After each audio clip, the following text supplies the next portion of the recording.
Want to log into ESPN Fantasy Football? In this video, I will show you how. First of all, launch open the ESPN Fantasy app on your device. If you do not have this, then you can simply download it from Play Store or App Store. Now go ahead and tap on the login option. Now over here, you want to enter your email address.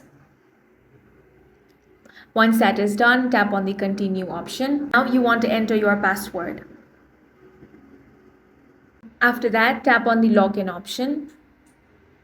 Now a code will be sent to the email address that you just entered. Go ahead and copy this code. Then tap on the continue option.